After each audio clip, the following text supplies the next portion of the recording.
이사야서 34장. 하나님께서 원수들을 벌하실 것이다. 민족들아 가까이 와서 들어라.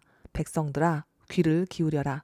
땅과 거기에 가득한 것들아, 세상과 그 안에서 사는 모든 것들아 들어라. 주님께서 모든 민족에게 진노하시고 그들의 모든 군대에게 분노하셔서 그들을 진멸시키려고 하신다. 그들이 살해당하도록 버려두시기로 작정하셨다. 죽은 자들이 내동댕이 쳐져서 그 시체에서는 악취가 솟아오르며 홍수처럼 흐르는 피에 산들이 무너져 내릴 것이다. 해와 달과 별들이 떨어져서 가루가 되고 하늘은 마치 두루마리처럼 말릴 것이다. 포도나무의 잎이 말라 떨어지듯이, 무화과 나무의 잎이 말라 떨어지듯이 하늘에 있는 별들이 떨어질 것이다. 나의 칼이 하늘에서 흡족하게 마셨으니 그 칼이 이제 에돔을 칠 것이다. 내가 나의 칼에게 에돔을 심판하여 진멸시키라고 명하였다.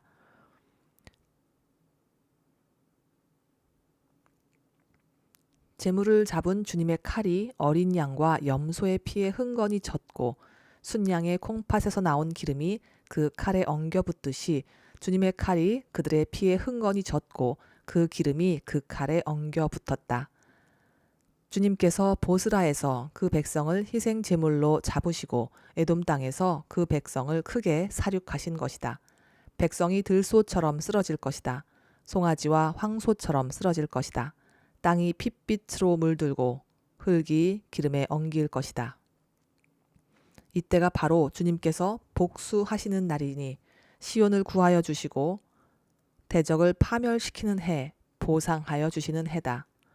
에돔의 강들이 역청으로 변하고 흙이 유황으로 변하고 온 땅이 역청처럼 타오를 것이다. 그 불이 밤낮으로 꺼지지 않고 타서 그 연기가 끊임없이 치솟으며 에돔은 영원토록 황폐하여 영원히 그리로 지나가는 사람이 없을 것이다. 펠리컨과 고슴도치가 그 땅을 차지하겠고 부엉이와 까마귀가 거기에 자리를 잡을 것이다. 주님께서 에돔을 혼돈의 줄과 황무의 추로 재실 터이니 에돔을 창조 전처럼 황무하게 하실 것이다. 거기에는 나라를 세울 통치자들이 없을 것이며 백성을 다스릴 지도자도 없을 것이다. 궁궐이 있던 곳마다 가시나무가 돋아나고 그 요새에는 쐐기풀과 엉겅퀴만 무성할 것이다. 그곳은 승냥이 떼의 굴이 되고 타조들의 집이 될 것이다.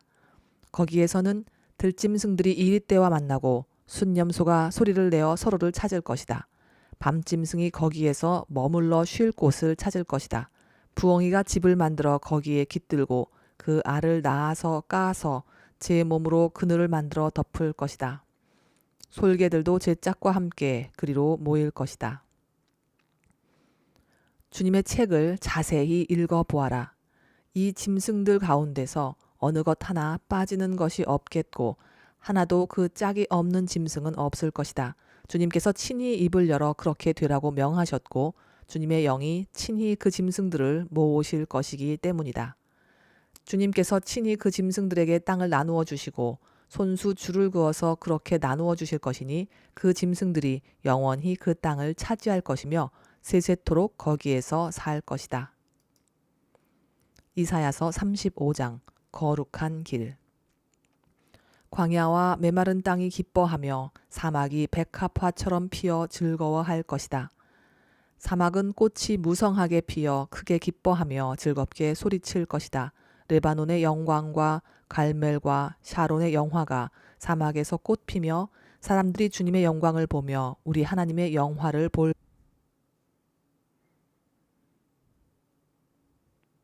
너희는 맥 풀린 손이 힘을 쓰게 하여라. 떨리는 무릎을 굳세게 하여라. 두려워하는 사람을 격려하여라. 굳세어라. 두려워하지 말아라. 너희의 하나님께서 복수하러 오신다. 하나님께서 보복하러 오신다. 너희를 구원하여 주신다 하고 말하여라. 그때 눈먼 사람의 눈이 밝아지고 귀먹은 사람의 귀가 열릴 것이다. 그때 다리를 절던 사람이 사슴처럼 뛰고 말을 못하던 혀가 노래를 부를 것이다. 광야에서 물이 솟겠고 사막에 시냇물이 흐를 것이다. 뜨겁게 타오르던 땅은 연못이 되고 메마른 땅은 물이 쏟아져 나오는 샘이 될 것이다. 승냥이 떼가 뒹굴며 살던 곳에는 풀 대신에 갈대와 왕골이 날 것이다. 거기에는 큰 길이 생길 것이니 그것을 거룩한 길이라고 부를 것이다. 깨끗하지 못한 자는 그리로 다닐 수 없다. 그 길은 오직 그리로 다닐 수 있는 사람들의 것이다. 악한 사람은 그 길로 다닐 수 없고 어리석은 사람은 그 길에서 서성거리지도 못할 것이다. 거기에는 사자가 없고 사나운 짐승도 그리로 지나다니지 않을 것이다. 그 길에는 그런 짐승들은 없을 것이다. 오직 구원받은 사람만이 그 길을 따라 고향으로 갈 것이다. 주님께 속량받은 사람들이 예루살렘으로 돌아올 것이다. 그들이 기뻐 노래하며 시온에 이를 것이다. 기쁨이 그들에게 영원히 머물고 즐거움과 기쁨이 넘칠 것이니 슬픔과 탄식이 사라질 것이다. 아멘. 이사야서 36장.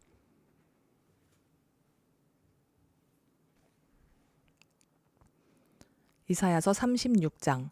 아시리아가 예루살렘을 협박하다.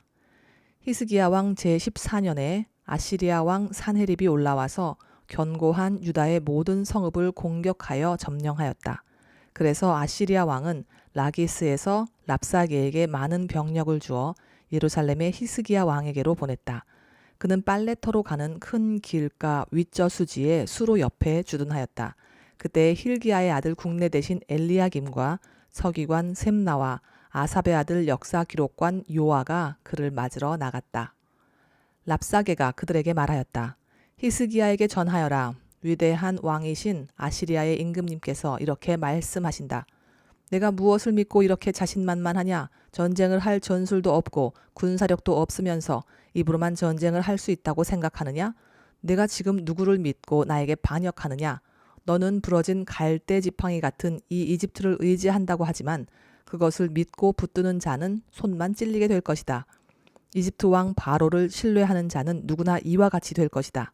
너는 또 나에게 너희가 주 너희의 하나님을 의지한다고 말하겠지만은 유다와 예루살렘에 사는 백성에게 예루살렘에 있는 이 제단 앞에서만 경배하여야 한다고 하면서 산당과 제단들을 다 헐어버린 것이 바로 너 히스기야가 아니냐.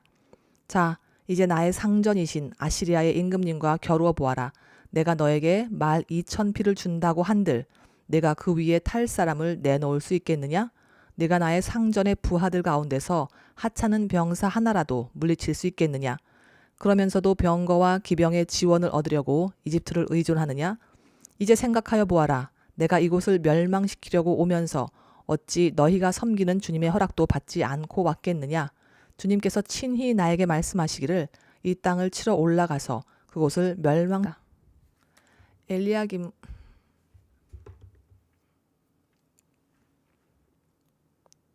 엘리야김과 셈나와 요아가 랍사게에게 말하였다.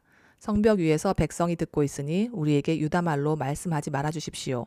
이 종들에게 시리아 말로 말씀하여 주십시오. 우리가 시리아 말을 알아듣습니다. 그러나 랍사게는 그들에게 대답하였다. 나의 상전께서 나를 보내셔서 이 말을 하게 하신 것은 다만 너희의 상전과 너희만 들으라고 하신 것이 아니다.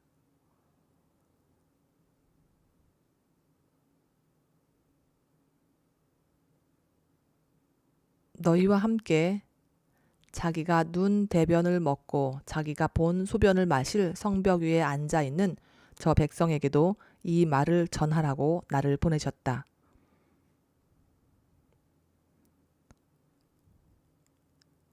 랍사게가 일어나서 유다 말로 크게 외쳤다. 너희는 위대한 왕이신 아시리아의 임금님께서 하시는 말씀을 들어라. 임금님께서 이렇게 말씀하신다.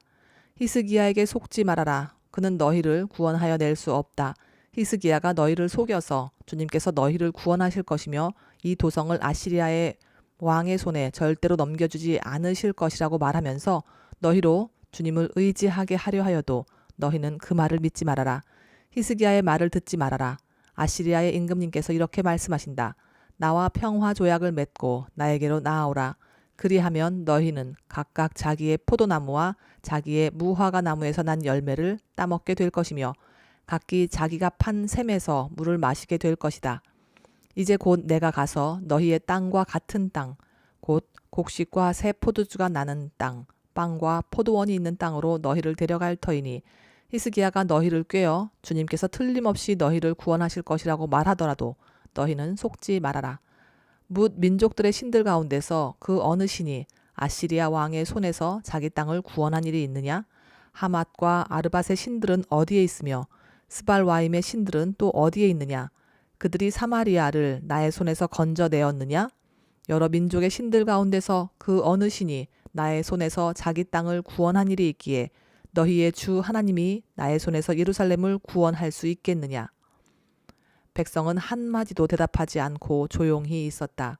그에게 아무런 대답도 하지 말라는 왕의 명령이 있었기 때문이다.